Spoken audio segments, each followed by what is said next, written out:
i6 news ప్రేక్షకులకు వీక్షకులకు మీ వెంకటేశ్వర శర్మ నూతన సంవత్సర శుభాకాంక్షలు.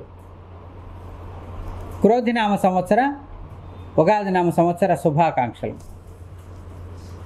ఈ సంవత్సరం మీనరాశి వారి యొక్క రాశి ఫలితాలను తెలుసుకుందాం. మీనరాశి ఈ సంవత్సరం అనగా పూర్వభాద్ర నాలుగో పాదం,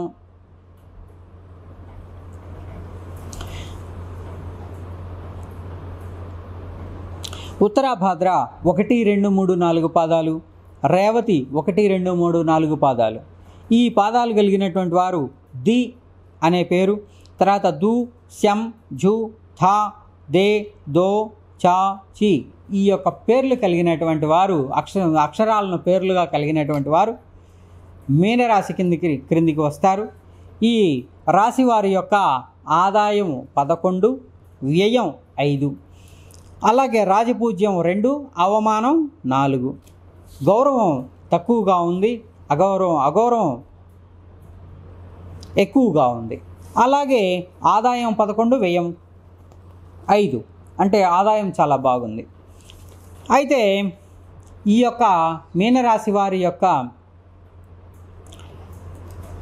ఫలితాలను బట్టి చూస్తే ఈ సంవత్సరం గురు సంచారం మరి ఉగాది నుండి మే 1వ తారీఖు లోపు మరి 2వ స్థానమై శుభుడైనందున ధర్మ కార్యాలు చేయటం ఆసక్తి పెరుగుతుంది, దైవ దర్శనం చేసుకుంటారు.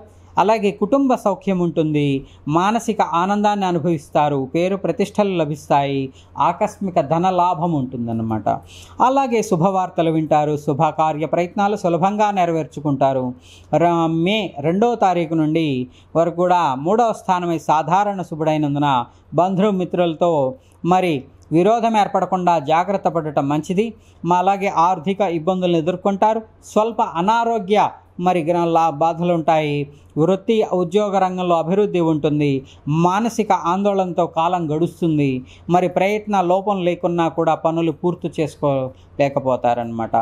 అయితే ఈ సంవత్సరం మీనరాశి వారికి శని యొక్క గోచారం ఈ ఉగాది నుండి సంవత్సరాంతం వరకు కూడా మరి 12వ స్థానమై మరి అశుభుడైనందున అపకీర్తి రాకుండా జాగ్రత్త పడటం మంచిది. స్వల్ప అనారోగ్య బాధలు ఉంటాయి, ప్రయాణాల్లో ప్రయాసలు తప్పవు, కలహాలకు దూరంగా ఉండటం మంచిది. మరి దూర వ్యక్తుల పరిచయం ఏర్పడుతుంది. అలాగే కేతు గ్రహం ఈ సంవత్సరం అంతవరకు కూడా 7వ స్థానమై సాధారణ శుభుడైనందున అనారోగ్య బాధలను అధిగమిస్తారు. మరి నూతన కార్యాలకు ఆటంకాలున్న సత్ఫలితాలను పొందుతారు. ప్రయాణాల్లో జాగ్రత్త అవసరం. వృత్తి వ్యాపార రంగాల్లో ధన నష్టం ఏర్పడకుండా జాగ్రత్త వహించాలి. ఆత్మీయుల సహాయ సహకారాలకై వేచి ఉంటారు, దైవ దర్శనం మరి లభిస్తుంది. ఏ విధంగా చూసుకున్నా కూడా ఈ సంవత్సరం మీనరాశి వారికి అనారోగ్య సూచనలు ఎక్కువగా ఉన్నాయన్నమాట.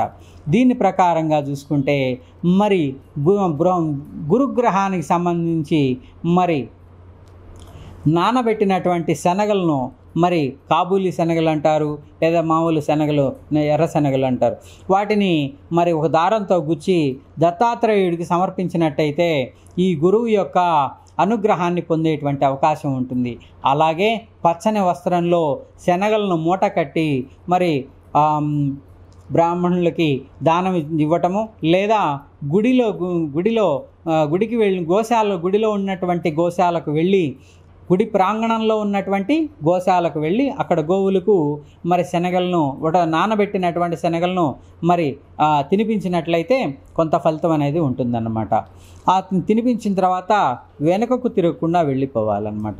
అలాగే మరి రాహువుకి కానీ కేతువుకి కానీ శని గ్రహానికి కానీ ఈ సంవత్సరం మరి జప హోమ దానాదులను నిర్వహించుకొని అలాగే సుదర్శన హోమమును అలాగే చండీ హోమములను పాల్గొన్నట్లయితే మీరు ఈ యొక్క గ్రహ బాధల నుండి బయటపడేటువంటి అవకాశం ఎక్కువగా ఉంటుంది.